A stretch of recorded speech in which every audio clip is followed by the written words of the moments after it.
I spoke briefly about this last night, but I don't think it's getting the attention it deserves, as it's going to affect thousands of farmers across the country. Now, farmers will be forced, I reiterate the word forced, to hire workers for 30 hours a week under the Pacific Island Australia Labour Mobility Scheme. Now, that leads employers to warn that Australia's diplomatic relationships are being outsourced to unions and that changes are going to trigger a mass exodus of participants. That means the farmers. Joining me now is the National Farmers Federation CEO, Tony Maher.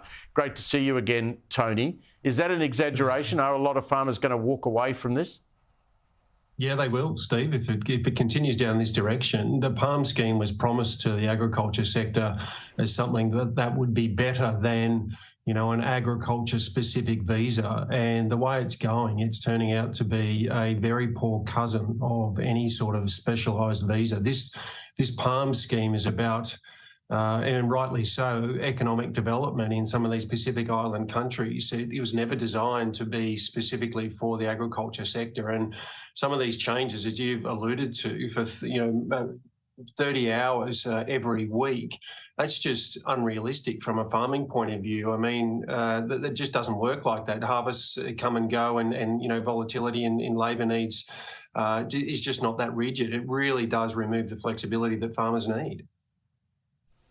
So explain that to me. Let's maybe take an orchardist who has an annual crop. How would that work with them? I mean, you have your trees, you got your fruit, it's picked, and then you don't need the workers for another 12 months. What are they suggesting happens in that circumstance? Well, they're expecting the farmer to pay, up tens of thousands of extra dollars for people that aren't working. So let's take an example. Let's look at Tasmania. Beautiful cherries down there, and harvested over about an eight-week period. Now, for whatever reason, there might be a delay in the season. It might be too hot or too cold for the cherries to be picked. So the workers are there, and they might only work 25 hours in 1 week. It might rain the next week, or the trucks might turn up, or the cold storage might be something wrong. So they're delayed in actually working a minimum of 30 hours. But for the next couple of weeks, they might work 65 hours. What we're looking for is for that flexibility to be given to farmers to actually adjust to the conditions, adjust to the harvest requirements, average out the workers' hours for 30 hours over a week, over an 8-week period. And that then gives the flexibility, allows these Pacific Island workers to work, 55, 65 hours. They can be paid overtime, double time in some cases. So it's a much more realistic option that still does provide these workers with an income that they can take home, send home to their families and communities in Pacific Island countries, which is what it is designed for. But it doesn't require farmers to actually pay workers a minimum of 30 hours a week when there's actually no work. If the cherries aren't ready to be harvested, there's no point harvesting them. I get a sense this is a union-driven change introduced by a Labor government that doesn't have much understanding of how regional workforces actually work.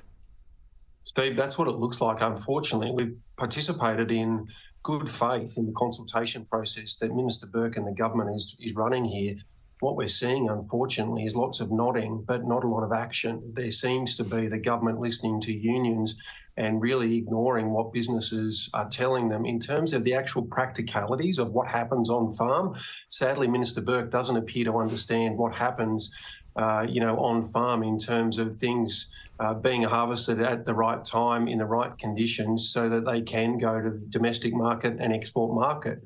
And that's all we're asking for Minister Burke, is to actually listen and say, this is what happens on farm. Can we design a scheme that rewards workers adequately for a fair day's pay for a fair day's work? That's what farmers want, and they want that flexibility. At the moment, it appears as if it's going to be taken away and the farmers won't be listened to. And Tony, it seems this comes at the very worst of times, because as we know, there's labour shortages across all parts of regional and rural Australia. We saw that during harvest time last year. Farmers are struggling to get a workforce, but there's no point just throwing your gates open and paying people for not working at all. I mean, is there a hope within the Farmers Federation that you can broker some sort of deal here, or is it a done duck? Well, we'll keep working because it's too important to give up now, Steve. I mean, we've participated in the consultations in good faith, and we've provided this information to the government. We hope that they will come to their senses and develop a policy that actually is realistic and workable, both for the workers, because we want to attract workers. You're right, we have struggled to attract workers to the agriculture sector for a whole range of reasons.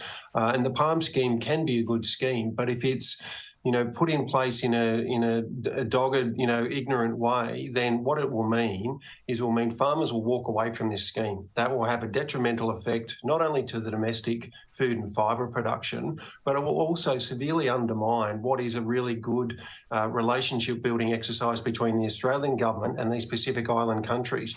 These Pacific Island countries love this scheme, and they'd love to bring their workers to Australia, work here, get the money, take it home and build communities, put kids through school, build, infrastructure in some of these Pacific Island countries. It can work well, but if they continue to ignore the advice from government, from industry here, then the government will put in place a scheme that farmers will just walk away from.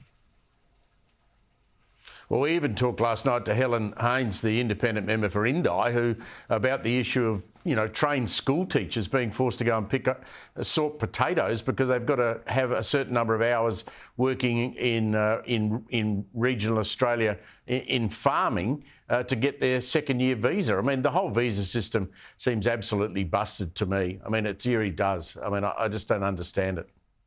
It's an incredibly complex system, Steve, and so is the IR system for farmers. I mean, as you and most of your listeners know, farmers don't have HR departments sitting out somewhere in the back shed, working through visa requirements, working through award wages. They want to pay workers. They want, reliability of labour supply because it's the key input or a key input into a really complex supply chain. So we'd love to have a guaranteed source of labour, a source of workers, but we're just really struggling, and we're trying to make the best of this palm scheme and other visas. It's incredibly complex. I was talking to a farmer just this week who said, he's using backpackers, and for whatever reason, 4 of them decided not to turn up that day. So, he wasn't able to harvest his fruit when it was ripe to be picked. And he's having real trouble getting these palm visas approved. So, he was saying to me he's incredibly frustrated. What can he do? He's threatening to come to Canberra and dump oranges on the lawns of Parliament House because that's the only thing I can do. Oh, I'd like to see that, Tony. Great to catch up with you, mate. Thanks a lot.